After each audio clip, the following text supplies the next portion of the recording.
Bengali actor સમ્રાટ મુખર્જીની અકસ્માત કેસમાં ધરપકડ રાની મુખર્જી અને કાજોલના ભાઈએ મૂંઝવણ પર સ્પષ્ટતા કરી, તે હું નથી, તે કોઈ અન્ય એક્ટર છે।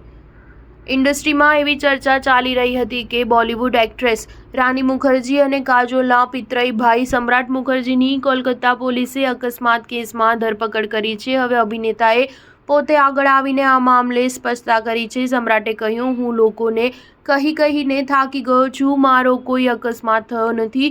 જે અકસ્માતનો ભોગ બન્યો તે સમ્રાટ મુખર્જી નામનો અન્ય બંગાળી અભિનેતા છે, જે કોલકાતામાં રહે છે। હું મુંબઈમાં મારા પરિવાર સાથે બિલકુલ સુરક્ષિત છું। હકીકતમાં મંગળવારે દક્ષિણ પશ્ચિમ કોલકાતાના બેહાલા વિસ્તારમાં સમ્રાટ મુખર્જી નામના બંગાળી અભિનેતાની કાર એક મોટરસાઇકલ સાથે અથડાઈ હતી। અકસ્માત બાદ 29 વર્ષીય બાઇક સવારને હોસ્પિટલ લઈ જવામાં આવ્યો હતો। કાર ચલાવી રહેલા સમ્રાટ મુખર્જીની પોલીસે ધરપકડ કરી હતી। આ પછી સમાન નામના કારણે એવી ગેરસમજ હતી કે જે અભિનેતાની ધરપકડ કરવામાં આવી હતી તે કાજોલ અને રાની મુખર્જીના ભાઈ સમ્રાટ હતા।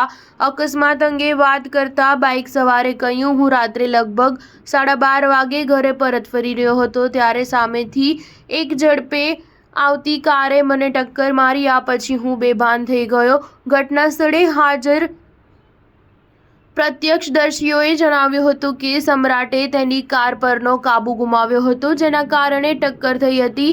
મોટરસાઇકલ સાથે અથડાયા બાદ તેની કાર નજીકના ઘર સાથે પણ અથડાઈ હતી। રાની અને કાજોલના ભાઈ સમ્રાટ મુખર્જી વિશે વાત કરીએ તો તે હિન્દી ફિલ્મના જાણીતા અભિનેતા છે। તે વિશાલ ભારદ્વાજની ધ બ્લુ અમ્બ્રેલા અને આશુતોષ ગાવરકરની ખેલે હમ જી જાનસે જેવી હિન્દી ફિલ્મોમાં પણ જોવા મળ્યો છે। 54 વર્ષીય સમ્રાટે રામ ઓર શ્યામ, ભાઈ ભાઈ જંજીર, સિકંદર સડક્કા અને હમ હે રાહી કાર કે જેવી હિન્દી ફિલ્મોમાં પણ કામ કર્યું છે। આ સિવાય તે તપસ્યા, કાકા નંબર 1 અને આકાશ કુસુમ જેવી બંગાળી ટીવી શોનો પણ ભાગ હતો। સ્ટાર ન્યૂઝ 7 હંમેશા સચ્ચાઈની સાથે।